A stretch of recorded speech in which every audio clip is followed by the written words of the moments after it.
You ever thought about the meaning of the words give back to society? The meaning of the phrase give back to the community? Let's think about that for a second.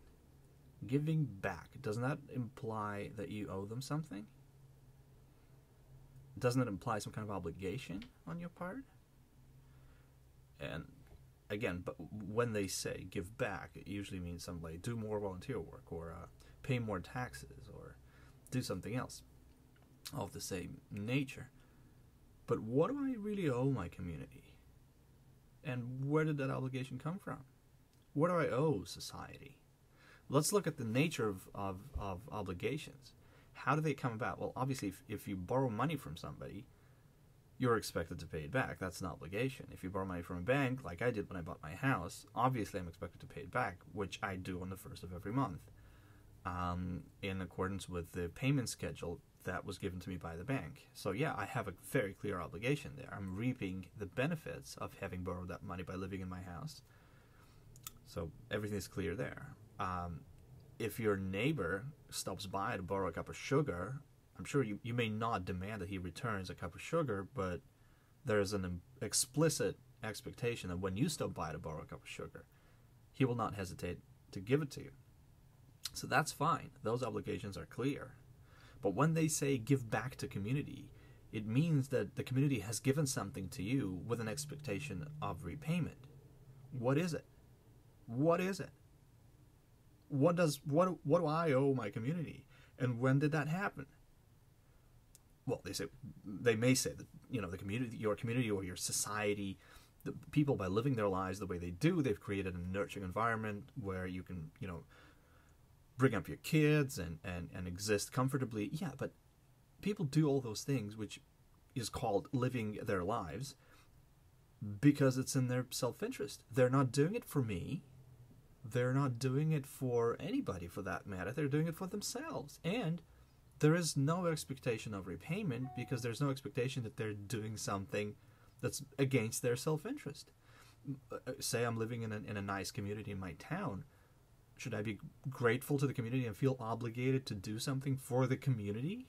Well, first of all, whose community? Where does it live?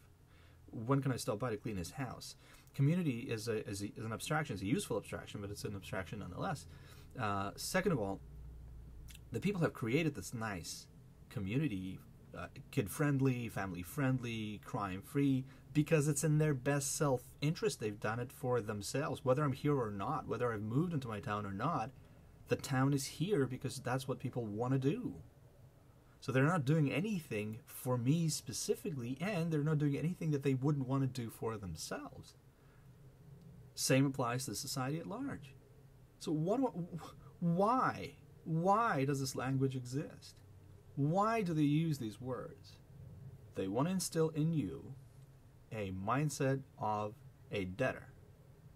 See, they're the creditor, and you're the debtor. And whether you like it or not, you have a debt. You carry a debt, and they expect you to repay. By virtue of being successful, by virtue of making money, by virtue of having things in life that somebody else might not have, you have a debt to society.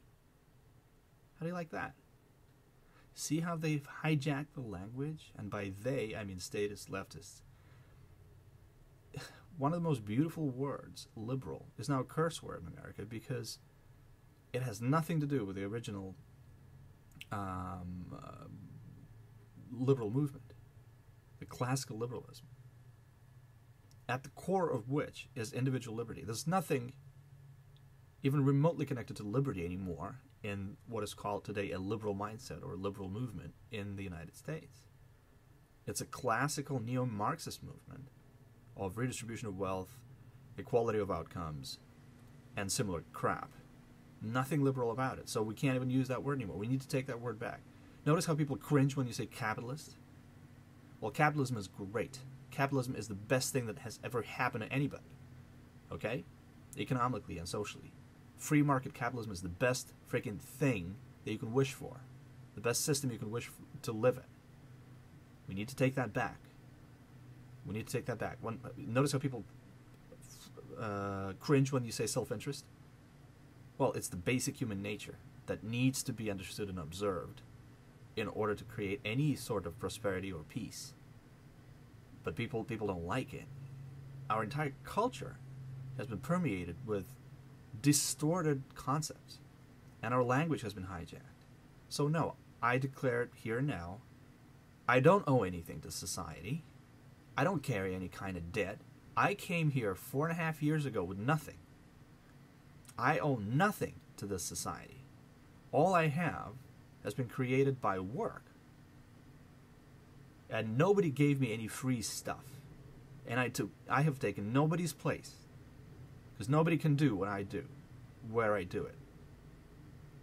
So no, I don't owe anything to the society.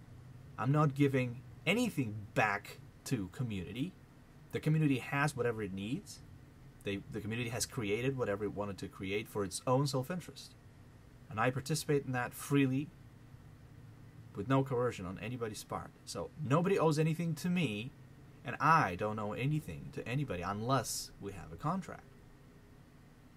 Analyze that.